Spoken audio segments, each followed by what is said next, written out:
성도가 되시기를 바랍니다. 우리가 나이가 먹어가면서 또 교회가 역사를 더해가면서 품위가 있어야 합니다. 오늘 본문의 말씀으로 설명을 드린다면 좀 신중하고 무게가 있어야 합니다. 여러분 또 한 주간을 지내시면서 헤어졌던 일가 친척들도 만나고 친구분들도 만날 텐데 한 주간을 지내시면서 여러분들이 작년보다는 올해가 더 품이 있고 좀 신중한 말로 하나님께 영광을 돌리시고 가족들 속에 행복한 날들을 사시기를 바랍니다. 올해 하나님께서 우리 교회에 다니엘을 읽게 하셨습니다. 다니엘은 믿음의 승리의 사람이고 그 안에 많은 우리의 역사가 기록되어 있습니다. 오늘은 그 중에 벨사살이라고 하는 왕에 대한 모습을 여러분들에게 전해드립니다. 바벨론의 최후의 왕이었죠. 그리고 아버지인지 할아버지인지 느부갓네살 왕의 뒤를 이어서 왕으로 통치를 하게 됩니다. 오늘 그의 모습을 기록한 내용을 여러분들에게 이야기로 쭉 설교를 해드릴 텐데 오늘 그의 모습을 이렇게 읽어나가면 처음에 뭘로 시작을 하냐면 술잔치로 시작합니다. 귀족 1000명을 불러다가 술 파티를 엽니다. 대단하겠죠? 큰 잔치입니다. 그래서 설 명절을 준비하면서 여러분들이 잔치를 준비해도 아마 1000명을 모은다는 건 쉽지 않은, 그것도 또 귀족들을 뽑아서 1000명이 모여서 뭘 하냐? 술잔치를 하게 됩니다. 그런데 안타까운 것은 그것으로 그냥 그치면 얼마나 좋겠습니까? 술이 취해가지고 왕이 좀 오바를 합니다. 그래갖고 하지 말아야 될 두 가지를 행하게 되는데 그 하나는 뭐냐면 유다죠. 하나님의 백성인 이스라엘 백성들을 포로로 붙잡아 오면서 그 성전에서 가지고 왔던 기물들을 가지고 그것으로 술을 따라서 마십니다. 아마 술 기운에 그랬겠죠. 또 하지 말아야 될 한 가지를 했는데 그건 뭐냐면 온갖 금, 은, 동, 철로 만든 신들을 세워놓고 술 취해서 그것을 찬양하게 됩니다. 맨정신에는 그럴 수 없겠죠. 그렇지만 이들이 제정신이 아니고 아마 술 기운에 또 1000명이라고 하는 귀족이 모여 있으니까 군중 심리에 아마 이와 같은 죄를 저지르게 됩니다. 그 사람들이 생각할 땐 그게 죄인 줄 몰랐겠죠. 그런데 오늘 결론은 여러분 29절까지만 읽어드렸습니다만 마지막 절에 가니까 그 밤에 벨사살 왕이 즉사합니다. 뭐 다음 날까지도 가지 않고 하나님이 바로 심판을 하시는 내용으로 오늘 말씀이 끝이 납니다. 우리가 살면서 품위가 있다고 하는 건 내 자리를 잘 지키는 겁니다. 왕은 왕으로서, 또 총리 후보가 되는 사람은 총리 후보로서, 무슨 목사는 목사로서 자기의 자리를 지키면서 사는 거겠죠. 그리고 좀 넓게 도량이 있다면 아무리 포로로 붙잡혀온 나라의 신이라도 다른 신도 좀 존중해 줄 줄 알아야죠. 그런데 이는 완전히 아나무인입니다. 오만불손입니다. 하나님을 모독합니다. 이제 전 여러분들에게 무슨 도덕적이고 육적인 설교를 하려고 그러는 거 아니에요. 우리가 영적으로 가벼운 사람이 누구냐라고 했을 때 오늘 이 두 가지 사건 속에 다 기록되어 있습니다. 그 첫째는 경건치 않음, 그리고 하나님의 영광을 드러내지 않음이고, 또 하나는 하나님이 진짜로 싫어하는 우상숭배입니다. 뭐 내용을 읽으셨습니다만 왕궁 촛대 맞은편 벽에 글씨가 나타나지 않습니까? 그리고 그 밤에 하나님이 그 글씨를 어떻게 해서든지 알게 해야 되니까 많은 난다 긴다 하는 술사들 불러다 댔지만 안 되니까 결국은 다니엘이 나와서 해석하죠. 현상금을 붙인 해석이었지만 다니엘은 난 그런 모든 상과 예물은 왕 당신이나 가지십시오. 상당히 건방지죠. 그러면서 분명한 하나님의 뜻을 전하게 됩니다. 뒤에도 계속 설교하겠습니다만 메네라고 하는 말은, 또 데겔이라는 말은 하나님의 저울에 달고 달아봤더니 당신이 너무 가벼워가지고 무게가 달리지를 않았다. 그래서 이제 당신의 나라가 둘로 쪼개지게 나누어지고 멸망하게 될 겁니다. 참 놀라운 건요, 역사예요. 바벨론 바사의 공격으로 멸망당합니다.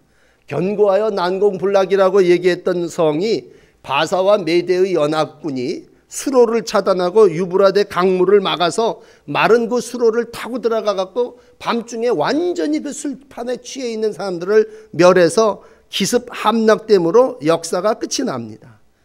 왕의 마지막 날입니다. 그리고 잔치자리는 초상자리가 됐고 호와 궁정은 죽음의 저주의 장소가 됐습니다. 우리가 남의 얘기 들으면서 참 안 됐다. 역사 속에 별의별 우리 역사도 있지만 정말 성경의 역사 속에도 별 얘기가 다 있구나. 근데 분명한 건요, 이 말씀이 오늘 살고 있는 저에게 또 여러분들에게 잣대가 되는 거죠.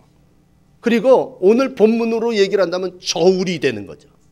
항상 우리가 어렸을 때 말씀을 캐논이라 잣대라고 그랬습니다. 나를 재는 기준이라고 얘기했다면 오늘 다시 한번 한 주간을 사시면서 여러분 이 말씀이 여러분들에게 잣대가 되고 저울이 되시기를 부탁합니다. 그래서 자신을 점검하시고 교회를 돌아보시고 여러분들이 만나야 될 가족과 친척들 속에서 야, 이거 어떻게 한 주간을 살아야 되느냐라고 하는 결심이 여러분 가운데 있어지시기를 바랍니다. 분명한 건요, 히브리서 9장 27절 말씀처럼 한 번 죽는 건 정한 거예요. 그건 누구에게나 다 빨리 가나 나중 가나 정해진 것이고 그 뒤에는 반드시 하나님의 심판이 있습니다. 우리는 하나님의 심판이 있다고 할 때 오늘 하나님의 심판이 여러 가지로 임하겠지만 오늘 본문은요, 저울로 하나님이 그를 달아본다는 얘기입니다.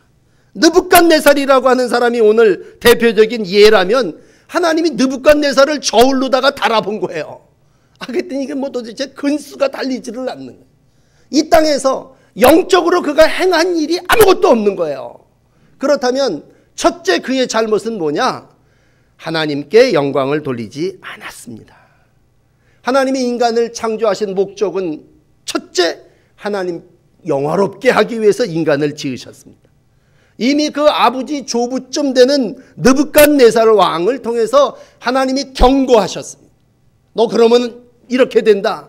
느부갓네살 왕이 교만하게 살다, 짐승처럼 살다가요 7년을 어떻게 살았냐면요, 들짐승처럼 풀을 뜯어먹고 소처럼 살았어요.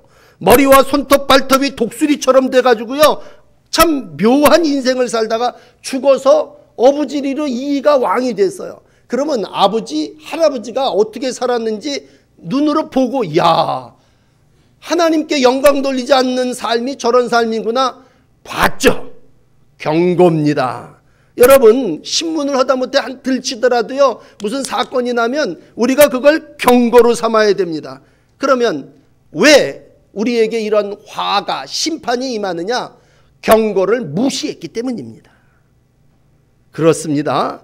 하나님께서 여러 가지로 오늘 우리에게 말씀하십니다. 왜? 너 그렇게 하면 안 돼. 또 우린 다 영적인 사람이니까 목사를 통해서 여러분 이렇게 하셔야 되고 이렇게 하시면 안 됩니다. 그것도 일종의 경고죠. 그러면 귀가 막히고 눈이 멀은 사람들이 뭡니까? 경고를 듣고 보지 못합니다. 원론적인 얘기 같습니다만 우리 인간의 본성이 어떻습니까? 추악하고 더럽고 좀 동물적인 본성이 잠재해 있습니다. 그게 깜깜하면요 개차반 짓합니다. 그럼 성도는 그 중에서 좀 나합니까? 그 추악하고 더러운 본성을 자제하고 억제하고 성령으로 다스리며 살아나가는 사람이 성도죠. 근데 이 성도가 고삐가 풀리면 이성을 잃어버리게 되고 오늘 이제 술 취하게 되면 성령이 들어오는 게 아니라 술 기운에 무슨 일을 하느냐? 하나님의 영광을 가르게 됩니다. 하나님께 영광 돌려야 되는데 하나님께 영광 돌리지 않고 자기를 드러냅니다. 교만이죠. 성스럽게 여겨야 될 성물을 이걸 술잔으로 삼고 욕되게 합니다. 오늘 이 부분에 대해서 하나님은 아주 분명하게 자세하게 설명을 합니다. 야, 예루살렘 성전에서 가져온 거룩한 금, 은, 기명에다가 술을 퍼마시면 어떻게 되겠느냐. 너희가 금은 동철 목석으로 만든 신상을 찬양하면 어떻게 되겠느냐. 23절의 말씀입니다. 하나님이 싫어하는 두 가지가 있다면 그건 거룩을 훼손하는 것이요, 우상을 숭배하는 것입니다. 여러분, 시편 115편 1절은 말합니다. 여호와여, 영광을 우리에게 돌리지 마옵소서. 우리에게 돌리지 마옵소서. 주의 인자하심과 진실하심으로 인하여 주의 이름에 돌리소서. 신앙은 이겁니다. 신앙은 뭐예요? 하나님께 영광을 돌리는 겁니다. 여러분이 지금 드리시는 이 예배, 하나님께 영광을 돌리는 겁니다. 그럼 뒤집어서 그 영광을 내가 가로차면 그건 신성모독이고 하나님의 영광을 가로챈 이들에게 행하는 벌이 임하게 됩니다. 거룩하게 삽시다. 그러면 거룩이라는 게 뭐예요? 하나님이 구별한 성물을 구별한 것으로, 하나님이 거룩한 날이라 주일을 주셨다 그럽시다. 하나님이 11조를 거룩한 예물로 드리라고 말씀하셨고, 하나님이 주의 종들을 세우시고 이 일을 통해서 하나님의 일을 하게 하셨다고 합시다. 어떻게 보면요, 신앙생활을 하면서 거룩한 날이 있고 거룩한 물이 있고 거룩한 일들을 하는 사람들이 있습니다. 그러면 교만이라는 게 뭐예요? 자기가 거룩한 게 교만이죠. 자기의 날로 알고 모든 날을 자기가 사용하는 거죠. 이 벨사살 왕은 자기의 부친이 교만하다가 큰 벌을 받아요. 여러분 5장을 23절부터 읽으셨습니다만 그 위에 올라가서 20절을 보시면 그가 마음이 높아지고 뜻이 강팍하여 교만을 행함으로 왕위가 폐한 바 되고 그 영광이 빼앗겼다. 벨사살이 그 아들이 되어 그거를 다 알고도 오히려 마음을 낮추지 아니하고. 다시 한번 설명을 할게요. 23절의 뒷부분에 뭐라고 얘기합니까? 왕의 호흡을 주장하시고 왕의 모든 길을 작정하시는 하나님께는 영광을 돌리지 아니한지라. 왕이 숨쉬는 호흡을, 살고 죽는 걸 주장하시는 이가 하나님이시고 왕이 가는 길을 다 알고 작정하시는 분이 하나님이신데 그 하나님께 영광을 돌리지 않았다고 하는 겁니다. 그리고 거룩한 성물로 욕되게 사용했습니다. 우리의 몸을, 바울은 고린도 교인들이 하도 음란한 동네가 고린도 아닙니까? 그러니까 너희가 하나님의 거룩한 성전인 것과 하나님의 성령이 너희 안에 거하시는 것을 알지 못하느냐. 너희 안에 하나님의 영이 계신데 그 하나님의 성전, 너희 몸인 성령을 거스리고 부패하게 하면 하나님이 너희를 멸하시리라. 그렇게 아주 바울이 고린도 교인들에게 쪽집게처럼 찝어 얘기했어요. 3장 16절이 고린도전서 3장입니다. 고린도전서 6장 19절에 가면 똑같은 얘기를 합니다. 구원받은 성도의 몸은 거룩한 성전입니다. 그러니까 이 성전에다가 우리가 술잔치를 베풀어도 안 되지만 그것까지는 했다. 그 다음에 우리의 삶이 하나님의 영광을 가로쳐서는 안 된다고 하는 거예요. 그런데 그냥 내버려두면 죄의 본성은 어떻습니까? 죄의 본성은 교만이요. 교만은 영광을 자기가 가로채려고 하는 겁니다. 거슬러 올라가서요. 역사를 시작하면서 타락한 본성대로 살던 소돔과 고모라 땅이 어떻게 됐습니까? 불의 심판으로 멸망했습니다. 노아의 홍수 때의 창세기 6장 13절에 보면 하나님이 노아에게 이르시되 모든 혈육이 있는 자의 포악함이 땅에 가득함으로 그 끝날이 내 앞에 이르렀으니 내가 그들을 땅과 함께 멸하리라. 노아 시대에는 하나님이 물로다가 심판했습니다. 여러분, 그렇다면 악한 세상을 심판하시는 하나님이 사람도 달아보신단 말이에요. 오늘 벨사살이라고 하는 왕도 하나님이 달아볼 때 죄와 악을 심판하는데 그건 다른 게 아니에요. 영적으로 그가 거룩함을 경히 여겼대. 하나님의 경고를 무시하고 자주 책망을 받았고 아버지가 그렇게 사는 걸 보면서도 목이 곧아서 패망을 피하지 못했다고 하는 잠언 29장 1절의 말씀을 벨사살 왕은 그대로 살았습니다. 오늘 이 말씀, 이 설교를 듣는 여러분들이요, 이것도 일종의 우리에게 경고가 될 수 있죠. 그렇다면 여러분, 오늘 말씀 중에 혹은 꿈속에라도 우리가 어떤 일의 실패와 또 남의 잘못되는 모습을 보면서도 경고를 듣고 보신다면 다시 한번 여러분 무시해버리지 마시고 돌이켜 회개하시는 여러분들이 되시기를 바랍니다. 세상 사람들은 무슨 관리가 되려면 청문회를 합디다. 망신을 당할 수도 있죠. 오늘 바벨론 왕은요, 저 바벨론의 벨사살 왕은요, 그 자리에서 즉각적인 글씨가 나타난 거예요. 그래갖고서는 하나님을 두려워하지 않는군요. 당신 보니까 양심이 완전히 굳어졌다 이제. 우리가 어떤 때는 그래요. 아유, 술김에 그랬습니다. 무의식 중에 실수했습니다. 그러나 오늘 이 본문을 읽으면서 누리는 건 그래요. 정상적인 때 행한 것만 하나님이 달아보시는 게 아니라 무의식 중에도 행한 거, 술김에 행한 것도 하나님이 다 저울에 달아보신 거예요. 왕의 저울이라는 게 내가 맨정신으로 예배당 앞에 앉아있을 때만 달아봅니까? 아유, 오늘 여러분 주일 지키셨군요. 그리고 나를 들어보시냔 말이에요. 오늘도 불꽃 같은 눈으로 내 길과 내 삶을 아시는 분이 어디 가서 내가 무엇을 하든지 다 아유, 내가 취중에 내가 뭘 했는지 모르겠습니다. 그런데 너 벽을 한번 봐라. 벽에다 글씨를 쓰니까 이 벨사살 왕이 얼굴 낯빛이 변하지 않습니까?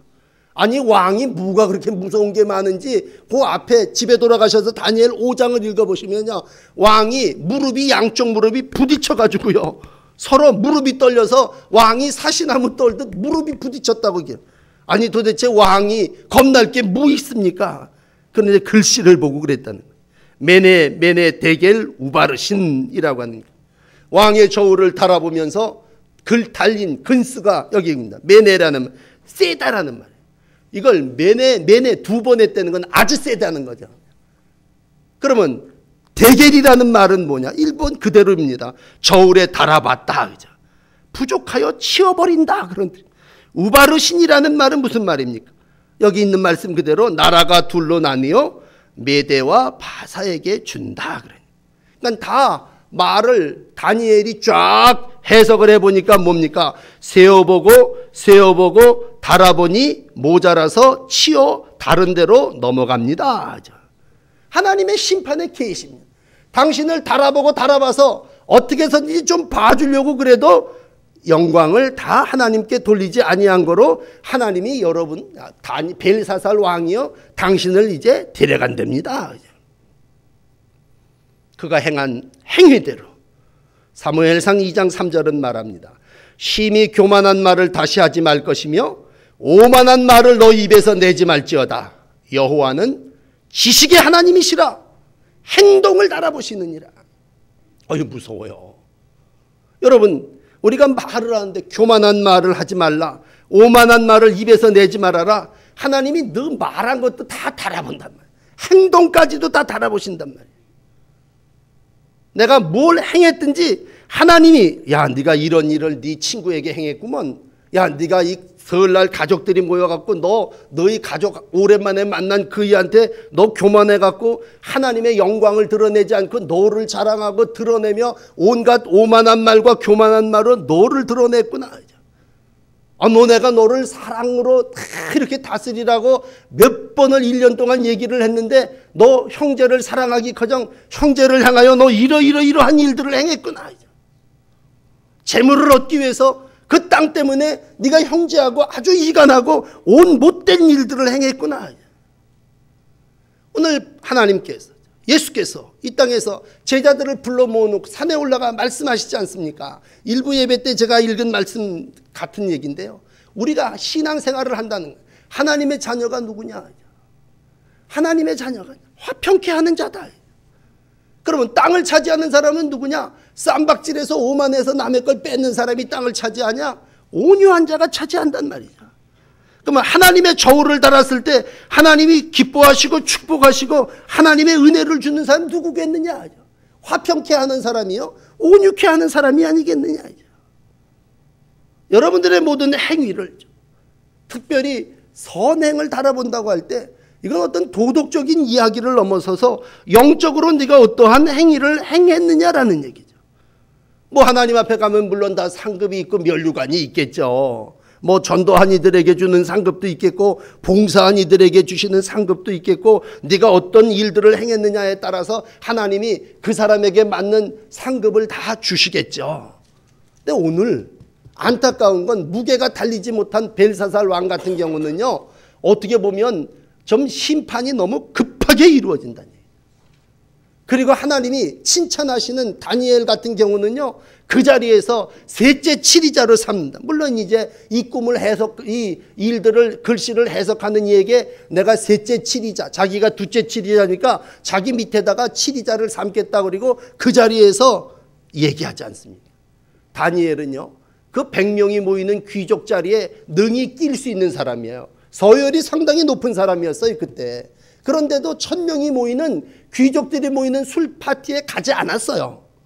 그리고 늘 다니엘을 얘기할 때 이 5장 13절에 보면 사람들이 왕이 다니엘을 뭐라고 얘기했냐면 유다에서 사로잡아 온 유다 자손 중에 다니엘아, 이렇게 얘기합니다. 그러니까 그 과거가 계속 쫓아와요. 전 누구냐? 저기가 지금 고관이지만 유다에서 사로잡아 온 유다 자손 중에 하나다. 사람들이 은근히 다 깔보는 거예요. 그러면 그 사람들이 깔본다고 그 사람이 가벼운 사람이 됩니까? 사람들이 무시한다고 다니엘의 영적 품위가 손상됩니까? 결국에 가선 사람들이 다니엘을 불러오라, 다니엘을 불러오라. 다니엘이 그 앞에 서서 당당하게 얘기합니다. 난 왕이 주는 예물 그거 반갑지 않습니다. 왕의 상급은 다른 사람에게 주십시오. 5장 17절의 말씀입니다. 다니엘의 목적은 출세가 아니에요. 그런데 다니엘은 결국은 셋째 치리자가 됐습니다.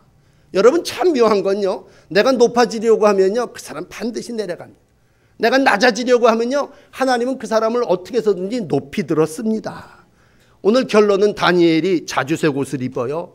금사슬을 맵니다. 셋째 통치자가 됩니다. 누가? 하나님이 그를 그렇게 품위 있게 존귀하게 만들어 주신 줄 믿습니다. 여러분, 내가 좋은 옷 입는다고 입혀집니까?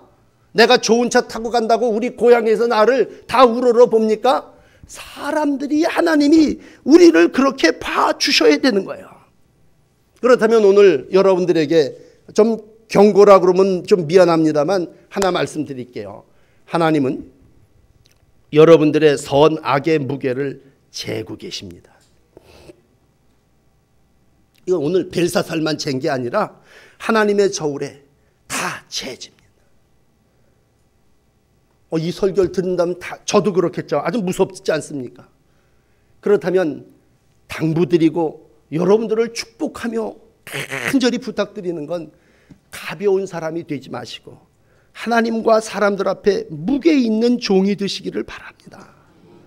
여러분, 가볍다는 거 설교 안 해도 다 알죠. 천박한 사람입니다. 행동이 저 사람 저렇게 가볍고 말이 가벼워. 성경은 말이 많으면 허물을 명키 어렵다고 얘기했습니다. 그럼 우리가 무게 있는 삶을 살려면 어떻게 해야 됩니까? 하나 알려드릴까요? 내 위에 나를 관리하는 분이 계시다고 믿고 종으로 살아야 됩니다. 지가 주인인 것처럼 살면 안 돼요. 나에게는 주인이 계시다. 늘 아주 어려운 분이 나를 불꽃 같은 눈으로 보고 계시다. 그리고 삶은요, 우리가 추해질 수 없어요. 나 그 100명의 귀인들이 나를 초청한다 그래도 나 거기 안 간다. 나 오늘 목이 달아난다라 그래도 난 이 자리에서 기도하고 난 거룩한 하나님의 성전이다. 지금도 하나님은 살아계셔서 우리의 기도를 응답하시고 우리의 행동을 달아보시고 선악과 그름을 판단하십니다. 여러분, 우리 인생은 우리가 통제하지 않습니다. 우리는 하나님의 통제를 받습니다. 우리 일은 하나님의 계획 속에 있습니다. 이 23절의 말씀은 왕의 길, 왕의 계획이 하나님께 있음을 얘기합니다. 참 묘하죠. 여러분, 어떤 계획을 하십니까? 어떤 길을 가려고 합니까? 옛날에 읽은 얘기 중에 이런 얘기가 있어요. 리빙스톤이라고 하는 선교사가 하루는 전도하려고 마차 타고 가요. 무거운 짐을 짊어지고 가는 사람을 보니까 참 마음이 안 돼 갖고 그 사람과 그 짐을 마차에다 태워주니까 조금 가다가 이놈의 마차가 무게를 견디지 못하고 고장남. 저 동네 가서 복음을 전하고 선교해야 되는데 마차가 바퀴가 빠져버렸으니까 다 틀려서 거기서 선교 여행이 무산됩니다. 며칠 뒤에 들리는 소식이요. 그날 선교를 가려고 했던 그 지역에 산적들이 침입해갖고 주민들을 납치해가고 많은 사람들이 해를 당했대요. 아마 마차가 정시에 그 동네에 도착했다면 리빙스턴도 선교는커녕 생명의 위협을 받았을 거예요. 근데 하나님이 참 묘한 방법으로 동정하게 하여 무거운 짐진 자를 같이 마차에다 치고 함께 가게 하심으로써 그 길을 보호해 주신 거예요. 여러분, 우리의 길은 우리가 올라가려고 해서 높아지고 우리가 가고 싶다고 해서 가는 게 아니라 하나님이 오늘도 우리 편에서 일해 주시고 인도해 주시고 하나님이 분명히 역사해 주셔야 그 길을 가죠. 욥은 고난 가운데 이런 고백을 합니다. 나의 가는 그 길을 그가 하시나니 그가 나를 단련한 후에는 내가 정금같이 나오리라. 정금이 가장 귀한 겁니다. 가장 존귀한 겁니다. 무게 있는 겁니다. 아마 하나님의 저울에 달아볼 때 야, 이 사람 정금이네, 이거 99.8%네, 이렇게. 완전은 누가 있겠어요? 그리스도의 완전이라고 표를 삼았습니다만 완전은 하나님이시겠고 예수님이시겠지. 우리가 정말 완전에 이르도록 정금되도록 하나님이 우리의 길, 우리의 인생을 단련하실 때, 여러분 적어도 한 주간을 살아나가시면서요, 내가 뭐 술자리에 간다고 칩시다. 그러나 거기서 분명한 건요, 내가 인사불성이 돼서 나는 하나님의 영광도 잃어버리고 추태를 부렸다. 그러면 오늘 기억하십시오. 영광을 하나님께 돌리지 아니한 벨사살 왕이 저울에 달아보니 그 무게가 시원찮아서 하나님이 그 밤 그를 데려가셨다는 얘기입니다. 하나님은 정확하신 분이고 하나님은 오늘도 하나님의 저울로 우리를 달아보십니다. 나그네 인생 두려움으로 한 주간을 지내시는 저와 여러분들이 되기를 원합니다. 기도하겠습니다.